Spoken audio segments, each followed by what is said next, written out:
Hello, ladies and gentlemen. Welcome to episode number 31 of the Kingsmen Sports Podcast, the Mike Piazza episode or Greg Maddox. Those are the two I think we really narrowed it down to. You threw out Cam Chancellor, I threw out Reggie Miller, and those were canceled out by one another. So it's Piazza and Maddox. It makes sense, those two. It makes sense because we're going to talk a lot about baseball in this episode. We're going to talk about our early season takeaways, only about 2 weeks into the season or so.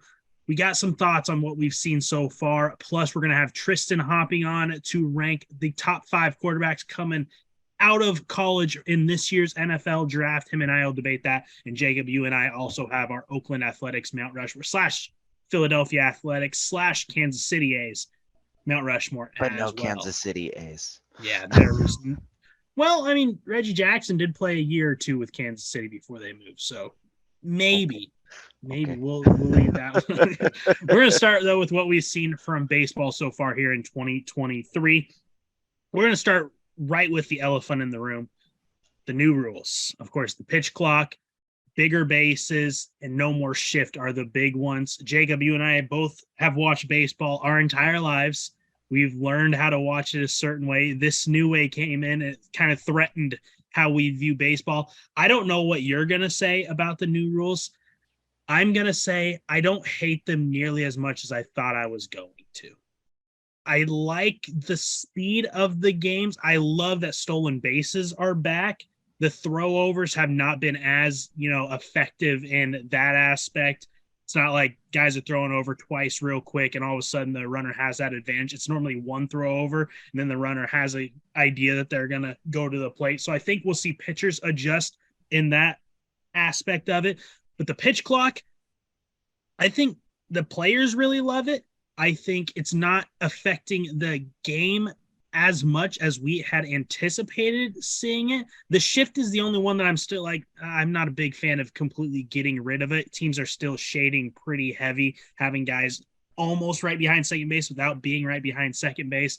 But all in all, compared to what I thought these new rules would be coming in the season, I can't say I'm too upset about what I've seen so far play out on the field.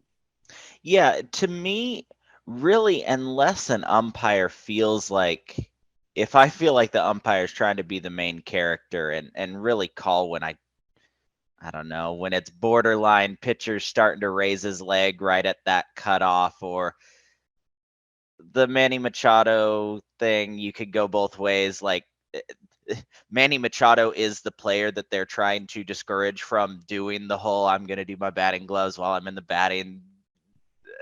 I mean, it could go both ways. But unless I see an umpire who's really trying to steal the spotlight from the players, I haven't minded the pitch clock. And I really thought that I was going to. It is speeding up the games. I personally don't think that the games needed to be sped up, but at the same time, you don't have all of that just chitter chatter and uselessness of pitchers and batters just not being ready to go. I am very curious about the long-term effects with those pitchers not having all that rest time in between pitches, really straining themselves. I still don't know how I'm going to like it long term, but as far as a consumer watching a product, it has not bothered me so far. And I will say, from the umpire perspective, remember, we see new rules come into effect. I go back to when there was that big question mark about the transfer when they drop the ball on a catch. When umpires have a new rule, they are told to enforce it to a T to begin with. So I think as the season goes on, you'll see a little bit more leniency from umpires in that aspect. Because what they're told to do is, hey, as soon I Black and think I white. heard that they actually have a buzzer Yep, on them that right tells on them their when wrist. the clock expires. So I think you're going to see a lot more leniency as the season wears on. Of course, we'll wait and see because there are some umpires who still believe it is their show. So we will play that one by ear as we go on Angel Hernandez. Let's move on to now some specifics that we've taken away from the season so far. And we have to talk about the Tampa Bay Rays. My takeaway is I made it a little more, dialed in, is that the Tampa Bay Rays are the most well-run organization in baseball. Mhm. every single year we're surprised by them. Every single year we're like, okay, they'll contend for a wild card. It feels like every year they're like, hey, we're one of the best teams in baseball. Once again, Jacob, they won today. They're 13-0 to start this season with a plus 71 run differential. That is absolutely absurd. I don't they haven't played anybody. Winning 13 games in a row at the major league level is tough, no matter who you are going up against. It is not easy to do. The oldest player that they've had playing a game for them this season, they've had 3 of them, age 31, no older. That is absurd to me. They load their organization with a ton of young talent, and only one player currently on their team played for a different organization in 2022. Everyone's homegrown, or they brought them in when other teams were like, these guys aren't going to work out, and they made them work. This team knows talent, and they know how to get the most out of every single player that they have on their roster. I don't know if it's Randy Arozarena, his incredible World Baseball Classic that is just carrying over. He looks like an MVP. Wander Franco looks like he could be an MVP candidate. Shane McClanahan looks like a potential Cy Young. I mean, everyone on this roster just plays so well. It's not just a coincidence anymore. The Rays, they know what they're doing. Yeah. I mean, we couldn't not talk about an undefeated team. 13-0 would be shockingly impressive for an NFL team. It is absolutely unheard of for a baseball team. You mentioned Wander Franco, Randy Arozarena, Brandon Lowe leading that, young offense. And then their starting rotation is just putting on an absolute clinic. It's incredible. I kind of like it. We trade with them a lot. They're kind of our best buddies down there in Florida. And it's fun to see them just murdering anyone that they come across. I know it's not the top teams in baseball. You've got, the Nats and the Tigers and the A's, and not teams that you think will put up a fight, win every single series, but to win every single game, it's just incredible. It really is. And it's like you mentioned, how much they're winning these games by. They're not close. Plus 71 run differential in 13 games. Just asinine. They've tied the longest win streak to start the season in MLB history. They will try and break it. They'll play the Blue Jays. So they're to those people, those Twitter warriors that are all, oh, who cares? They haven't played anyone. They're going to play Toronto. So we'll see how they match up there, because if they keep winning, y'all are out of excuses. Y'all are out of things to say. Let's move on from a team to a player. We're going to talk about Shohei Ohtani. My takeaway is Shohei Ohtani is a better two-way player than Babe Ruth ever was. The reason I say that is because Babe Ruth did it separately. He was a really, really good pitcher, hit a little bit with Boston, but he wasn't really a pitcher with the Yankees. He made a couple sporadic appearances with the Yankees on the mound. But Shohei Ohtani, it's every 5 games he's pitching. Those all 5 games, he's going to hit too. He doesn't take a day off. He is doing it all the time. And to be able to focus in on both aspects of your game and play them at an MVP caliber. I mean, he's got 3 homers and 8 RBIs this season. RBIs numbers a little bit down, but that's because other guys are playing really well for the Angels so far. In 19 innings, he's allowed just 1 run. I was against the Mariners. Struck out 24 batters. We have never seen anything like this. Stop comparing him to Babe Ruth. It's different. He's doing it at the exact same time against way better competition, dare I say, than Babe Ruth faced because of, the players who weren't allowed to play in Major League Baseball back then. Shohei Ohtani has to play against the very best baseball players in the world. We've never seen something like this, and I'm not so sure we will ever see something like this again. Yeah, he's looking even scarier against full-strength MLB teams than he did at the WBC. 300, 404, 575 starting out slash line is pretty solid. 3 home runs adding to that. But his offense is just dwarfed compared to his pitching stats. 2-0 with a .47 ERA, 24 strikeouts, no home runs, only 6 hits allowed. I mean, it's incredible. There's no other way to put it. He is going to get the fattest contract in the history of sports come next off season. And to be honest, Angels are doing okay if their season goes south quickly and they are in absolute sell mode. His prolific style, even if teams are only getting him for half a year, they're still going to give up top dollar prospects to get him. Maybe, getting him for that half a year is like a come with us for even longer. We're going to take care of you. But there is going to be some courting going on. And I heard a little rumor that he's trying to get his left arm to go. That he's trying to be ambidextrous pitcher. And I mean, what are you going to do? I mean, he's going to throw with his right arm, his left arm. He's probably going to train to throw with his feet so he can pitch 4 days in a row. And it's insane. I've never seen anything like it. Like you said, probably never will again. And Bonkers. To be a role model, just a good person. I mean, I was at that game when Chris Flex was coming out to warm up, and Ohtani's like, "Oh, you need a ball? I got you." Just took one out of the umpire's ball bag and tossed it right to him. Yep. I mean, should be the face of baseball. I know we love our young guys. We love Julio, but what Ohtani is doing, and to do it just in the most classy way possible, this dude is the face of this game worldwide. Did you like that umpire checking him for substances under his arm? I was going to talk about that too, and it was pitch count. That's my pitch. And the umpire laughing immediately when he saw that. Oh, that was a great one. I was just going to talk about that. That was fantastic. All right, now we're going to talk about each something different. We're going to look at each a separate team. We're both National League teams, actually. I'll start with the Milwaukee Brewers. Something you and I have questioned about the Brewers since we started this podcast. I guess over a year now is their offense. The answer to the Brewers' offensive woes were in the organization all along.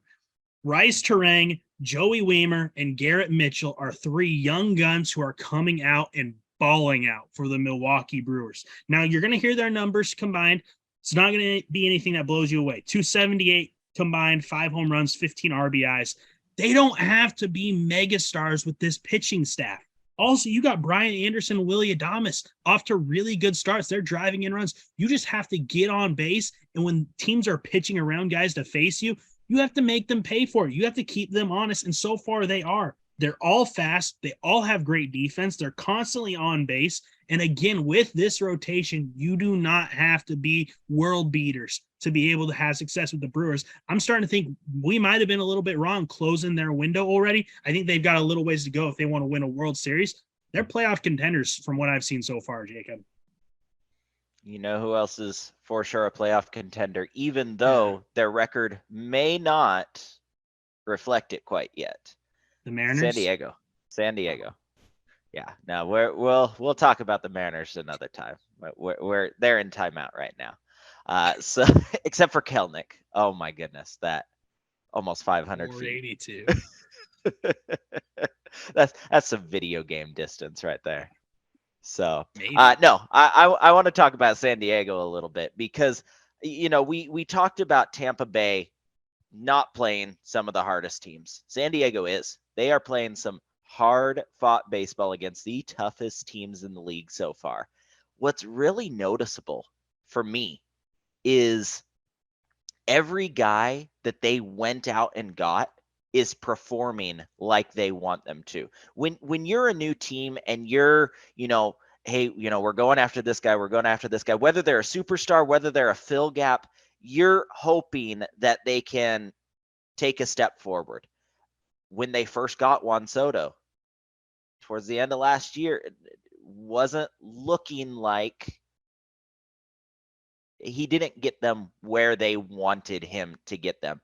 Xander Bogaerts, Juan Soto, all of the guys that they went out and said, nope, we need these guys to complete our squad. They are performing. They're swinging the bats well.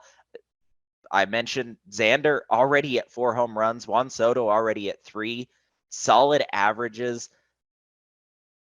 I'm scared about the pitching a little bit. It sounds like Musgrove is going to be out even longer than they expected. Pitching depth is not a strength of theirs, but that offense is fun to watch. Once they start playing teams that don't have elite pitching, watch out. Watch out. They're going to have half of their team over 300. They are definitely what we thought they were. They're very, very talented. They've played a gauntlet of a schedule. I know we just took away from the Rays, or people are trying to take away from the Rays. Look at who the Padres are playing already. I mean, they just played Atlanta, then they played the Mets. That's a gauntlet to start this season. But I'm right there with you. Padres going to be right around the top of the standings when all is said and done. So we're still very early into the season, but already seeing some things take shape a little bit. We will watch this one develop even more as the weeks go on. We're going to take a quick break. When we come back, we're going to go into the history of baseball. It's the newest edition of our Mount Rushmore series. It'll be the Oakland A's this time around / Philadelphia. I already did that. We'll talk about our top 4 of all time coming up after this on the Kingsmen Sports Podcast. There are many ways for businesses to expand their customer base, but one of the tried and true ways of increasing customer loyalty and recognizing employees is to put your name and logo on promotional and motivational items. You can find a wide selection at Alderson's Awards West Printwares in Centralia. Shirts, hats, coats, mugs, pens, and more, all with high-quality screen printing or embroidery done on site. For a full catalog of items at great prices, go to aldersons.net, and remember, you will get maximum impact at Awards West Printwares. This welding program is centered around getting your state structural certifications. They come in, take the welding core classes, get their work done that is pertinent to what they're going to do out into the field. So the industry of welding is booming right now. There's construction, there's pipe fitting, there's sheet metal, there's opening your own fab shop. Always going to have an opportunity to be a welder. We always need welders. Welcome back to the Kingsmen Sports Podcast. Jacob's still hanging out, and it's time to talk about the Philadelphia / Kansas City / Oakland Athletics Mount Rushmore. The elephant did not make the list, unfortunately, players only, so we didn't get to talk about that. We do have to look back. They have a deep history with a lot of incredible talent in their history. We're going to start with maybe I'm going to go ahead and say it, the best Oakland Athletic of all time, Ricky Henderson. This dude had a swagger about him that we will never see. The confidence, one of the best nicknames also, the Man of Steel, spelled Steal. I love that. With the A's, a 288, 409, 430 slash line, 167 home runs, a good chunk of those came leading off the ball game, 648 RBIs, 1,227 walks, which you're practically giving him a double if you walked him, an 839 OPS, 867 stolen bases with Oakland. That alone would have had him 4th place all-time in stolen bases, just what he did with the A's with multiple stints with Oakland. All-time leader in franchise history in stolen bases and runs scored. He leads all of baseball history in those two as well. 4th most games played in MLB history, 2nd in A's history because he played with a lot of different teams. But again, this dude's power coming from a leadoff spot to combine with that speed is just something you don't see really anymore. George Springer, we're looking at him, our minds are blown. Ricky Henderson was doing it, and he was a lot faster than George Springer was. Incredible defender. Again, the swagger he had, he's in the Hall of Fame now with the A's cap. And hey, he was the best base stealer we will ever see. No one's even going to ever come close to that number. Yeah, no. 6 of his All-Star Game appearances came when he was an Athletic, as did 2 of his Silver Sluggers and a Golden Glove, and his lone MVP award. He is the MLB career leader in runs, unintentional walks, leadoff home runs, stolen bags, and caught stealing, because even the Man of Steel is human. He holds the single season stolen base record of 130, topping out 100 3 different times. Usually the highest in the league gets what, 40, 45 stolen bases? 50 is an insane year. Yep. So 130 likely never to be touched again. He is one of the fastest players ever measured because, well, that comes with the territory. About 31 feet per second. That's about 21 miles an hour. So yeah, he'd be ticketed in a school zone. That's fast. He was the best leadoff hitter you could ever ask for as a manager. You've got a guy with a small strike zone, making it even smaller because of how he stands at the plate. If you pitch to him, he's got a good chance of knocking it out. He had some good power to him. And if you pitch around him, you're basically guaranteeing them a runner in scoring position with a walk and a steal. So there's no beating him. And one thing I like, I found out, he was born in the back seat of his car on the way to the hospital, and he's like, "That's why I knew I had to go fast." Does that sound familiar? Does that sound like Ricky Bobby? I think they stole Ricky Bobby from Ricky Henderson's actual life. His "I am the greatest of all time" line is probably the most recognizable speech in baseball, even more than Lou Gehrig, even more than I know, They're neck and but neck. if you played both to baseball fans of this time period, I know, the Lou Gehrig one's a lot older, but I bet you that that more people would recognize, oh, that's Ricky Henderson with his career breaking, which he went on to eclipse his own record 400 more times. That it's incredible. It's once in a lifetime. You're never going to see it again.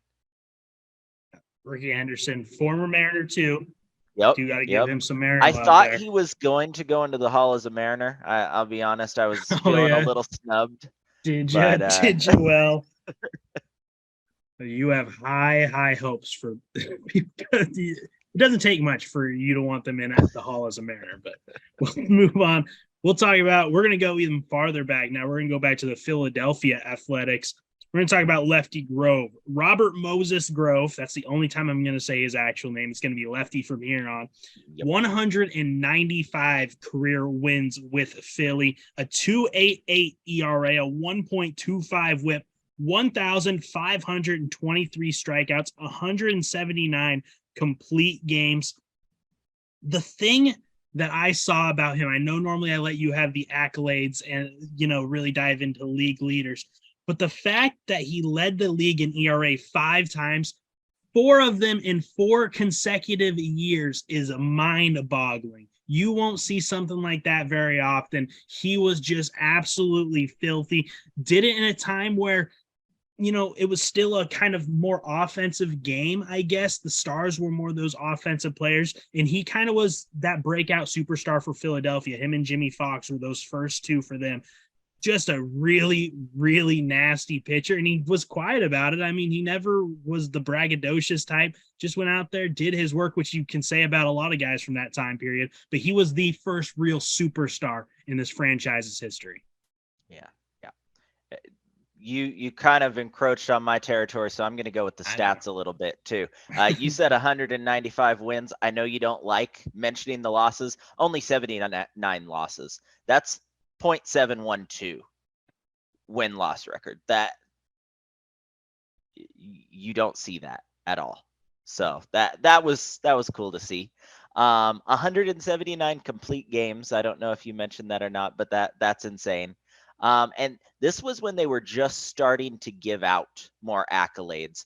Still managed to snag an MVP and an All-Star Game appearance, won back-to-back Triple Crowns, and 5 of his 9 ERA titles came when he was in Philly. He was most dominant between 29 and 31, 1929 and 1931, not his age. He went 79 and 15 and helped I almost called them the Phillies, the Philadelphia Athletics win back-to-back World Series, and he got them to a third. They just barely lost to the Cardinals, but Lefty won both of his matchups in that 7-game series. So he did everything he could to get that 3 in a row. He was as dominant as a pitcher could ever hope to be. One of my favorite Lefty factoids is how he had a 16 consecutive win streak going on. and he was pitching in his 17th game. He lost 1-0, and you're thinking, ooh, that sounds familiar as a Mariner fan. But that one run came from a rookie replacement filling in for the injured Al Simmons, committed an error, and that was the only run that was scored in that entire game. And then after that one loss, he went on to win his next 8 straight. So if you take away that error, he would have won 25 games in a row. That would still, to this day, be the record holder. So, I mean, if you were an opposing team and you saw your matchup, you were writing in an L already. You just don't see that anymore. Even the most dominant of pitchers have off days, have that one pitch that gets away from him and somebody makes them, they punish him for it. With a 7.12 win-loss percentage, no, he was winning almost every single time. It was ridiculous. Unbelievable, the numbers that he was able to put up. Now we're going to move. We have 2 differences this week. So I'm going to go back forward in time a little bit. And my next 2 are both pitchers still. I'm going to start with Dennis Eckersley. Dennis Eckersley did not start his career as a closer, but by the time it was finished, he was the closer in MLB history until Mariano Rivera and Trevor Hoffman kind of took that mantle. Won 41 games with the A's in his career. It was as a reliever his entire tenure with Oakland.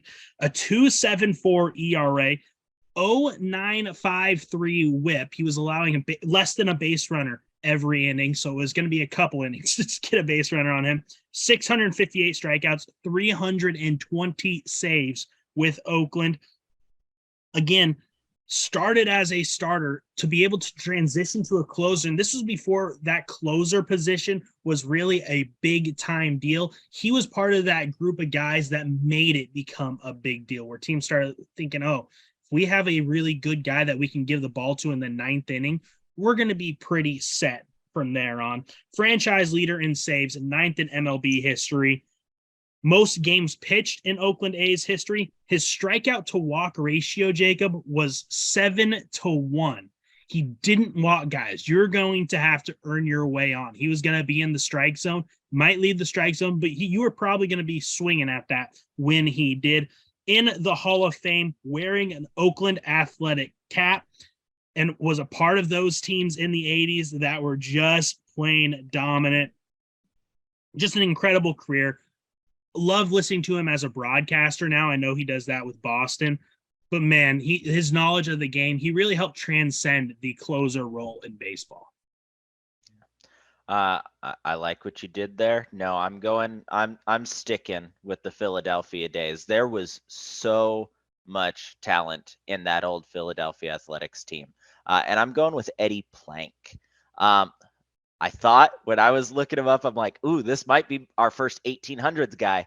No, missed it by a year. Started playing in 1901.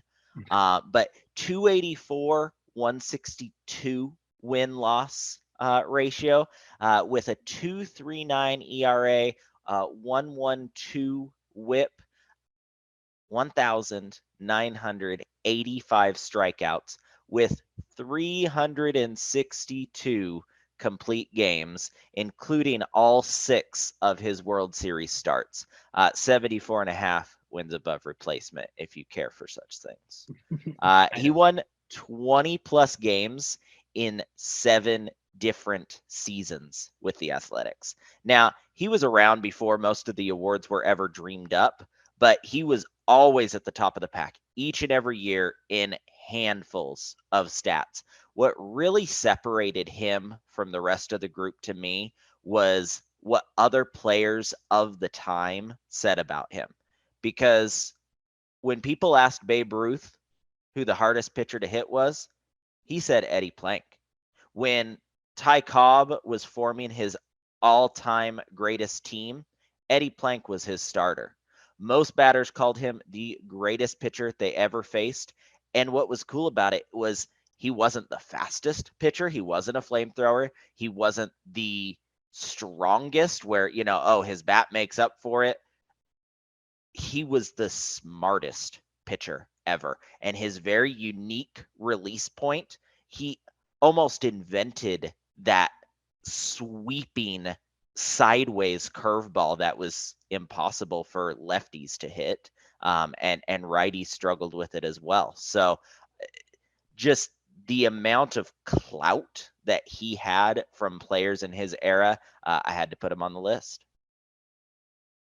And that raises the question. I wonder if they would have still chosen Plank as the hardest pitcher to face if they ever went up against a pitcher by the name of Catfish Hunter, who is my final member of this Mount Rushmore. The greatest nickname facial hair combination in MLB history. I didn't look it up, but I'm going to go ahead and feel pretty confident in saying that. It is just filthy. It was named Catfish by the A's owner because of his love of fishing. 131 career wins with the Athletics with an ERA of 3, 1.103 whip, 1,139 strikeouts as a member of the Oakland Athletics, 96 complete games, won 3 World Series with the A's. That was the difference maker. When you help a team win 3 World Series, you got to be on there. So I slid him in there. Won a Cy Young, 6-time All-Star with the Oakland Athletics. Ended up going to the New York Yankees, where he had a ton of success as well, made him go into the Hall of Fame without a logo on his cap. But man, this guy, just a character in baseball. And again, I mean, the facial hair, with that facial hair, you got to be on a Mount Rushmore, Jacob. I just had to include him. I went without facial hair for my last one, and he's not a pitcher either. Jimmy Fox, without a doubt. Another from the Philadelphia era. Jimmy was one of the greatest power hitters of that time period. He retired second in career home runs behind Babe Ruth, of course, because that's who everybody trailed back then. He came in with a 339, 440, 640 slash line, belting 302 home runs, 1,075 ribbies, and 58.3 wins above replacement. He won back-to-back MVP awards in 32 and 33, and he made the first 3 All-Star games that ever existed with the A's before he went on to other teams, where he went to a lot more All-Star games in a row. One of his 2 batting titles came in 33, where he also took home the Triple Crown. Came into the league as a catcher. He had to transition to first base pretty quickly because Mickey Cochran was Hall of Fame catcher at the time.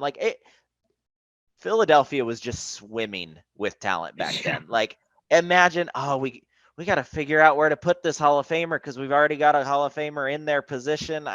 I guess play first base, and then he played third base a little bit, and he played outfield a little bit, and he even had 2 innings at shortstop, I found out. How many first basemen do you see playing shortstop? Not many.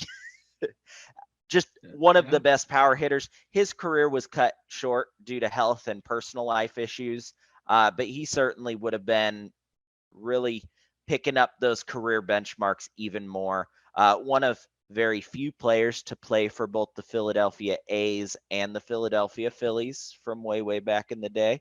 So that was kind of nifty as well. But, I mean, just an insane bomber of a hitter. The talent that this franchise has seen is mind-boggling when you really dig into it. They're tied for 3rd for World Series championships, but it's been a minute.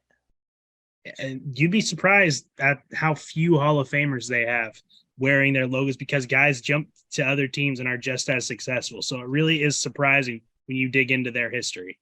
I mean, owners were stingy back then. Owners were very stingy back then. They're like, you want $7,000 and you only had 45 home runs last year? No, we need you to get back over that 50 mark if you want those big bucks.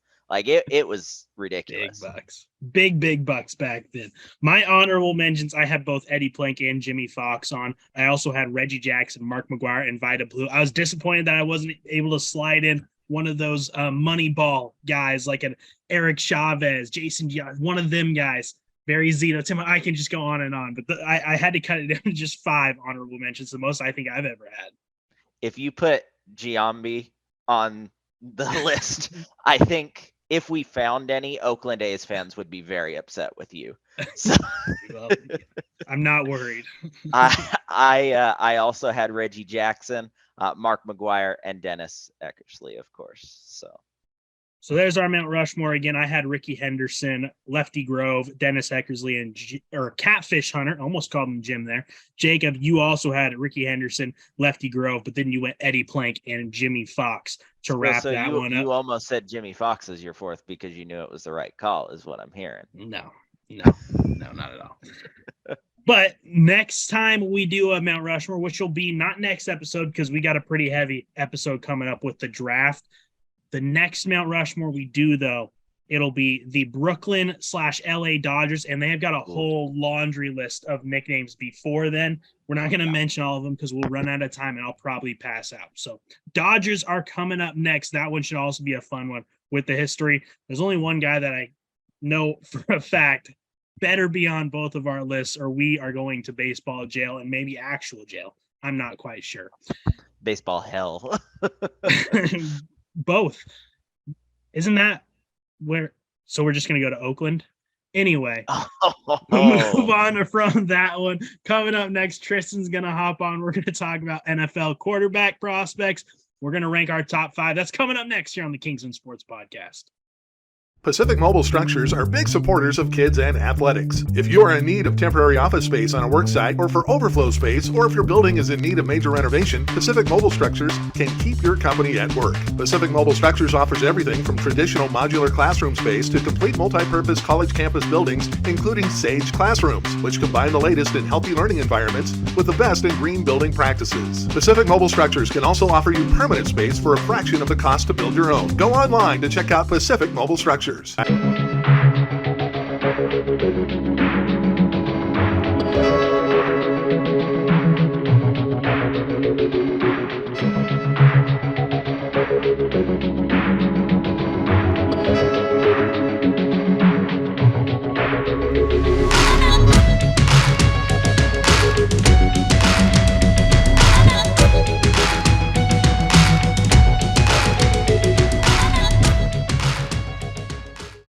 Hello, ladies and gentlemen. Welcome back to the Kingsmen Sports Podcast. We got Tristen Ellison hopping on to talk a little bit about the NFL draft and college football quarterbacks. We're going to rank what we believe are the top 5 quarterbacks heading into this year's draft, and it's all about how you interpret it. Some people look at it like, how are these quarterbacks ranked right now?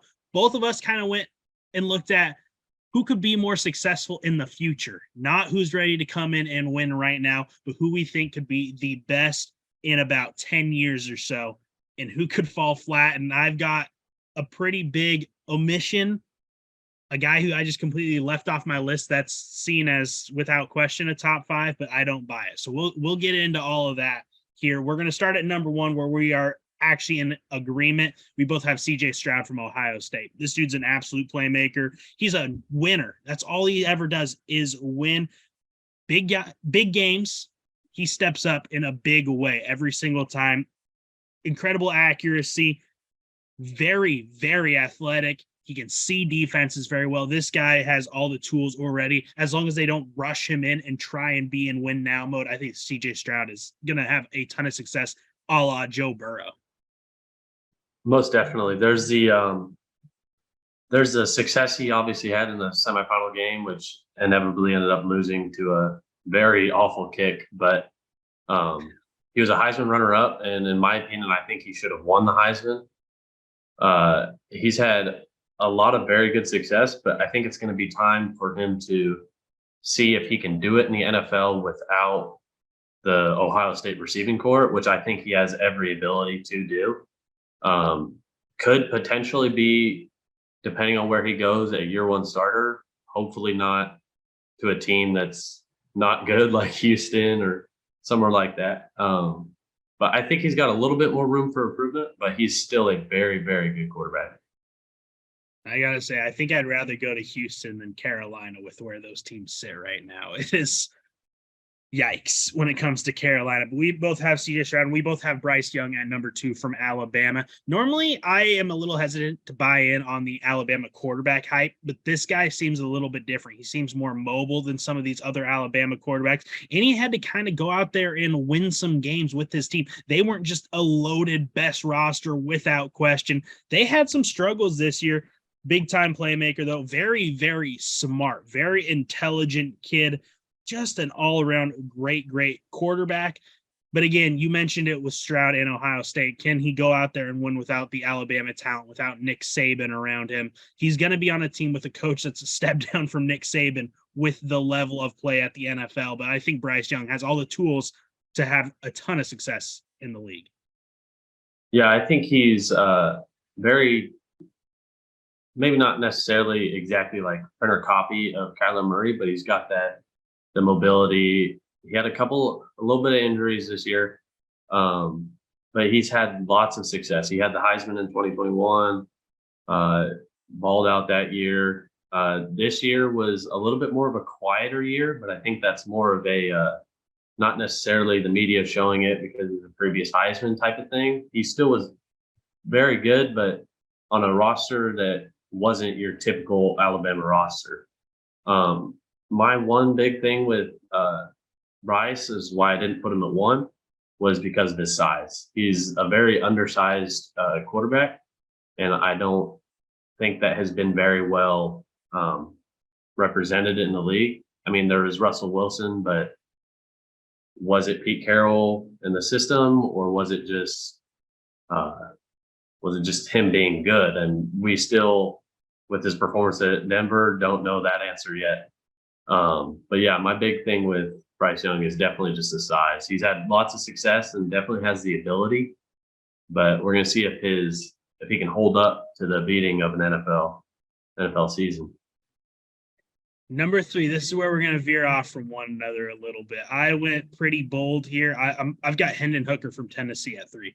This guy is uber athletic. I mean, you saw that on full display this last season before that torn ACL, which is a reason where a lot of teams or a lot of guys have him dropping it down into maybe even the second round. That Tennessee offense was also very different. They ran some gimmicky plays, a lot of gadget style stuff. Also, he's going to be 25 years old this season. He is an older quarterback coming out of college and into the NFL. I told you this before we really went on air. I'm buying in, though. I have to buy in. I've seen how athletic he is. You can't really teach that athleticism. I think he bounced back from this knee injury.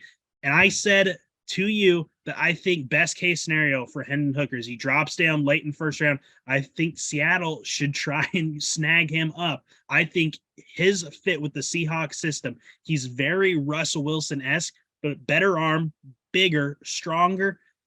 And he doesn't have to feel the pressure to come in and play his rookie year. They know he's not going to play this season. Everyone knows that when they draft him. They've got 2 quarterbacks who he can learn from. Drew Lock, I don't know how well he can really teach a guy, but he's seen some games in the league. Geno Smith's seen a lot. He has learned a lot, and he's learned how to grow as a quarterback from a guy who really struggled early on to now leading the league in passing, getting his team to the playoffs. That is a really good guy to learn from, and learning from Pete Carroll, who knows how to mold a quarterback, knows what it's like for quarterbacks in college, and knows what it's like for them in the NFL, and he'll know how to kind of mold that guy into having success. So Hendon Hooker to Seattle, I could see him ending up as the most successful quarterback from this draft, but I'm going to put him at a nice 3 because I think he's got the intangibles that you just can't teach.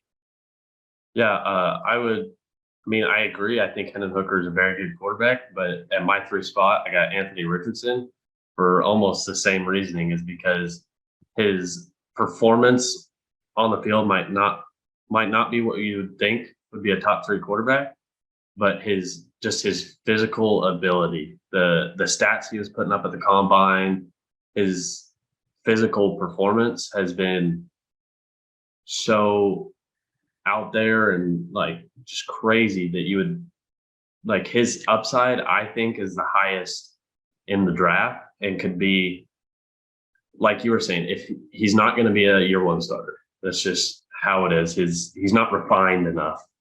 But if he could drop into the draft to a team that has a veteran quarterback that might be soon to his way out, maybe in the next 2-3 years, like maybe New York or somewhere that has a quarterback that's not going to be here for a while, then I think that would be very good.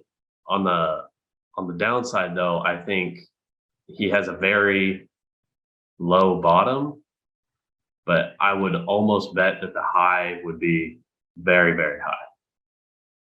Anthony Richardson, all the athleticism in the world. I don't have him at 4, though. I have my biggest surprise at 4. That's Tanner McKee from Stanford. Stanford is not the same Stanford you and I watched as we were growing up, where they were just an absolute powerhouse. This team is on the decline. Obviously, Coach Shaw now out at Stanford. McKee, super accurate. Can put a ball on a dime. Very, very accurate. He already seems like he sees the field good enough to be an NFL starter right now. A lot of these guys from Stanford, they go to school at Stanford. They're not just athletes at Stanford. They have to be student athletes at that university. He is incredibly smart, knows when to not kind of force anything. And if he falls into the right system, he could be one of those guys who comes out and is a year 1 starter and finds some success. He just needs to play his style of football. Accuracy, kind of like Drew Brees towards the tail end of his career, where Brees couldn't throw the ball deep anymore. But man, he could throw it underneath, throw those slants, and put it on a dime. I think Tanner McKee might fit into a New Orleans Saints style of offense if he can drop that far. But I really like this kid. I think he's got some really good potential. Yeah, well, that was definitely a surprise for me. At 4, I got Will Levis, the guy that you did not like in your top 5. My pros for him are his size. He's got a good quarterback size, sitting at 6'4", 229. That's a very good size. And I think what's really underappreciated about Will Levis is he's a good athlete. He's very physical, but can also run. He had the 34-inch vertical and the 10'4" broad jump, which for a guy that size is very big. And then his cons, though, are his success. He's not, there's last year, the 2021 season, he went 10-3, which was a good year for him. This year, playing a little banged up, went 7-6. That would be my one big gripe with him is, can he handle the pressure of an NFL game and trying to be successful? Because he hasn't exactly shown it so far, at least this year. Obviously had success last year, but yeah. I left Will Levis out of my top 5. You mentioned the 2 up and down years. Kind of reminds me of Jordan Love, who's going to finally get his opportunity in the NFL this year. But man, Will Levis kind of gives me Sam Darnold and Zach Wilson vibes, or is that one year that all of a sudden boosted his stock and then they don't do anything besides that. So I need to see Will Levis have success, and I will either clip this and be able to tell you, I told you so here in a few years, or I'll clip and be like, man, I obviously don't know what I'm talking about, and I'll retire right there. At number 5 for me, though, I've got Anthony Richardson. Again, he could be number 1 when all is said and done. He reminds me of Cam Newton. Extremely athletic. He's got an absolute cannon of an arm, can throw the ball a mile, it feels like. But what we saw on the field at Florida left a lot to be desired. Never really looked like a top quarterback in college. But again, he's got all the tools. So it's just, you got to worry, is there some kind of work ethic issue that's out there? I don't know. But even Cam Newton, with, of course, undeniably some issues that Cam Newton has, he still had a lot of success in the NFL. I think Anthony Richardson has a good chunk of success, but it's all going to come down to him, the work he wants to put in. If he wants to be towards the top of this list, or if he's going to let himself slip to the bottom, he's got everything he needs. It's all going to be about what's up here. What is he thinking? What's he want to put in to make his career as successful as possible? Yeah, for sure. At my 5, I have Hendon Hooker. You're number 3. I think like you were saying, his upside is very high. He had a lot of success this year with Tennessee. They run that weird offense, but I think he's almost a Deshaun Watson-esque in the sense that I think he can be I think he can translate his success from the college to the NFL. Maybe not as quick as Deshaun Watson, but I think he could still perform at a high level if given the time for his ACL to fully heal and not push him into a team that needs a quarterback now, But that my big issue with Hendon Hooker is his ACL. Can he get back to the same level he was? Because we've seen people tear their ACL, come back, and they still perform well. But then there's also the other cases where they tear their ACL and they're just never quite the same again. You know what I mean? Trust the knee. Yeah, don't trust the knee, whether it's mental or they physically just didn't heal it right. But yeah, I think Hendon Hooker has a lot of upside, but that ACL is why I have him at 5 and not higher. So you and I kind of were similar with him and Richardson. We both thought the exact same thing about both of them. It's just which side we're leaning towards really is the only difference we have. And then, of course, the Will Levis, Tanner McKee debate, which I don't think there's a debate until now. We're the only ones who are debating. So those are our top 5. We'll see which order they go in the draft. That's going to be very interesting, and we'll see how it all plays out. A couple of teams, no doubt, taking quarterbacks, a la Carolina, Houston, without question. I think Seattle ends up taking one as well. Indianapolis needs one. It's going to be interesting. There's going to be a lot of quarterbacks taken in the first round this year, but I appreciate you, Tristen, hopping on. That is going to do it for this episode of the Kingsmen Sports Podcast. We'll be back in 2 weeks before the draft. We will have our draft special where we'll have an entire mock draft first round. We'll see who's able to earn themselves a decree. I beat Jacob last year. We'll see what happens here this year. Plus, Jacob and I will draft our MLB teams for the month of May. That is coming up in 2 weeks on the Kingsmen Sports Podcast.